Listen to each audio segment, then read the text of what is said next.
नमस्कार मंडळी, स्वागत आहे तुमचं आपल्या चॅनलवरती। तर आज आपण बटाटा आणि ब्रेडपासून अगदी चटपटीत अशी रेसिपी ट्राय करणार आहोत। लहान मुलांना सतत बाहेरचं खायला देण्यापेक्षा जर तुम्ही घरी अशा प्रकारची रेसिपी जर ट्राय केली तर लहान मुले तर खातीलच, पण लहानांपासून मोठ्यांपर्यंत सर्वजण अगदी व्हिडिओ शेवटपर्यंत नक्की बघा। तर इथे मी बटाटा घेतलेले आहेत, 5 ते 6 बटाटे घेतलेले आहेत मीडियम आकाराचे, आणि त्याला मी उकडून घेतलेला आहे। त्याला आपल्याला व्यवस्थित याची सालं काढून आपल्याला ते व्यवस्थित असं मॅश करून घ्यायचं आहे। त्यामध्ये एकही गुठळी नाही राहिली पाहिजे, अशा प्रकारे ते आपल्याला व्यवस्थित मॅश करून घ्यायचं आहे। त्यानंतर इथे मी गॅसवरती पॅन ठेवलेला आहे। पॅनमध्ये आपल्याला 2 मीडियम आकाराचे कांदे चिरून टाकायचे आहेत। तर पाहू शकता कांदा आपल्याला व्यवस्थित असा गुलाबीसर होईपर्यंत परतवून घ्यायचा आहे।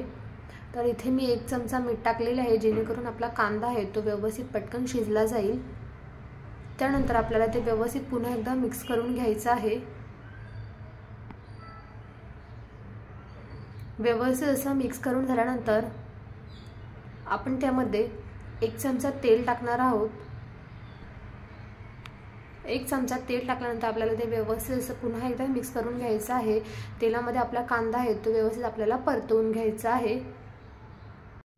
त्यानंतर मी इथे 1 छोटा चमचा मोहरी, 1 छोटा चमचा जिरे आणि त्याचबरोबर 1 छोटा चमचा मी हळद वापरलेली आहे। ही सर्व जिन्नस आता आपल्याला व्यवस्थित मिक्स करून घ्यायची आहे। व्यवस्थित मिक्स करून झाल्यानंतर आता आपल्याला यामध्ये 5 ते 7 कढीपत्त्याची पाने टाकायची आहेत। तर पाहू शकते इकडे मी थोडंसं तेल हे साईडला काढलेलं आहे आणि कांदा हा वेगळा सेपरेट साईडला करून घेतलेला आहे, जेणेकरून ते व्यवस्थित तेलामध्ये फ्राय होईल।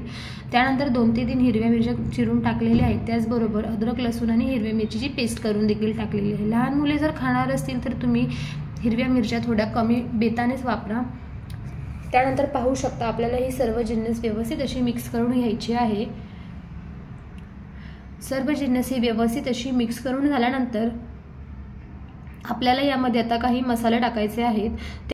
त्यानंतर इथे मी 1 चमचा कसुरी मेथी टाकलेली आहे। कसुरी मेथीमुळे आपला मसाला आहे त्याला खूप छान फ्लेवर येतो, सो तुम्ही अवेलेबल असेल तर तुम्ही टाका, नाही टाकली तरी देखील चालेल। त्यानंतर मी यामध्ये अर्धा चमचा धनेपूड आणि 1 चमचा जिरा पावडर टाकलेली आहे। व्यवस्थित हे मिश्रण आपल्याला पुन्हा एकदा मिक्स करून घ्यायचं आहे।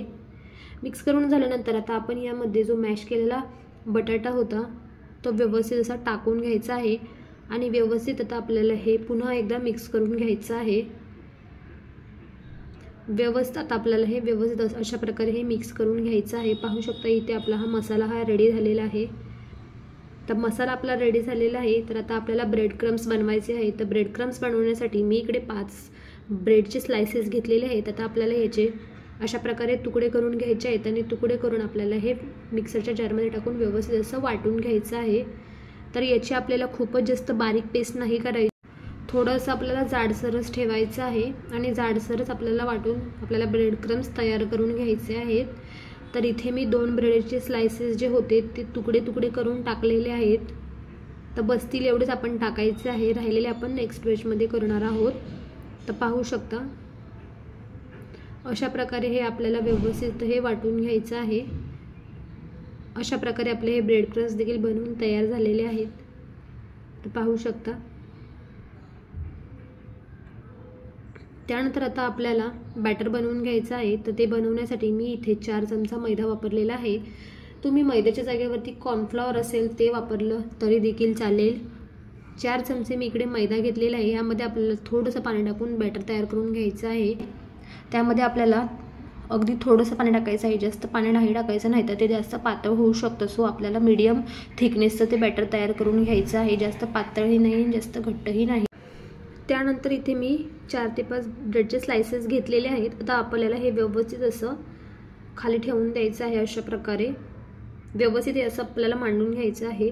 त्यानंतर आता आपण काय करायचं की याच्यावरती जो आपण मसाला तयार केला होता बटाट्याचा तो ह्याच्यावरती आपल्याला व्यवस्थित असं स्प्रेड करून घ्यायचा आहे। व्यवस्थित असं चारी बाजूने मध्यभागी व्यवस्थित असं हे लावून घ्यायचं आहे।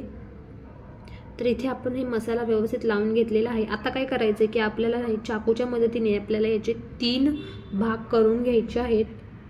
तुम्हाला जर 3 करायचे नसतील तर तुम्ही 4 करू शकता।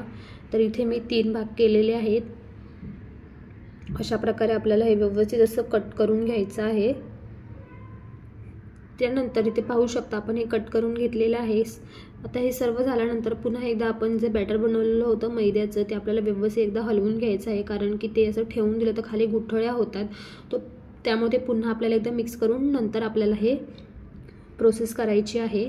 तर आता आपण काय करायचं की जे आपण स्लायसेस कट केलेले आहेत त्यातली एक स्लाइस घ्यायची. आपल्याला अशा प्रकारे ती मैद्यामध्ये डिप करायची आहे, म्हणजेच बॅटरमध्ये डिप करायची आहे. आणि ब्रेड क्रम्स बनवले होते त्यामध्ये टाकून आपल्याला हे व्यवस्थित असं दोन्ही बाजूंनी ब्रेड क्रम्स लावून आपल्याला त्याची कोटिंग करून घ्यायची आहे. तर अशा प्रकारे दोन्ही बाजूने व्यवस्थित आपल्याला त्याची कोटिंग करून घ्यायची आहे, जेणेकरून जेव्हा ते तळून होतात तेव्हा खायला खूप एकदम असे कुरकुरीत लागतात. अशा प्रकारे दुसरा देखील आपण करून घेणार आहोत. पहिल्यांदा आपल्याला बॅटरमध्ये डिप करून ते व्यवस्थित असं घ्यायचं आहे. त्यानंतर ब्रेड क्रम्सने दोन्ही बाजूने कोट करून घ्यायचं आहे. तर पाहू शकता अशा प्रकारे आता आपण सर्व देखील करून घेणार आहोत. बघू शकता हे अशा प्रकारे आपल्याला करून घ्यायचं आहे. इथे मी सर्व करून घेतलेले आहेत. हे सर्व करून 10 ते 15 मिनिटांसाठी फ्रीजमध्ये सेट होण्यासाठी ठेवून द्यायचं आहे आणि त्यानंतर मग आपल्याला तळायचं आहे. इथे मी तेल गरम करण्यासाठी ठेवलेलं होतं. तेल हे व्यवस्थित गरम झाले की त्यानंतर आपल्याला ते त्यामध्ये सोडून द्यायचं आहे तळण्यासाठी. तर अशा प्रकारे हे व्यवस्थित असं आपल्याला दोन्ही बाजूने गोल्डन होईपर्यंत तळू द्यायचं आहे. तर आपल्याला एका वेळेस यामध्ये जेवढे बसतील तेवढे आपण यामध्ये सोडणार आहोत तळण्यासाठी.